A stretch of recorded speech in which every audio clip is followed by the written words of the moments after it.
மழை துளி எங்கே விழுந்தது தெரியவில்லை. எந்த சிப்பியில் முத்தாய் போச்சோ இதுவரை ஏதும் தகவல் இல்லை.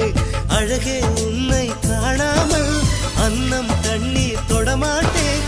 ஆகாயத்தின் மறுபக்கம் சென்றால் கூட விடமாட்டேன். உன்னை காணும் முன்னே கடவுள் வந்தாலும் கடவுளை தொழ மாட்டேன்.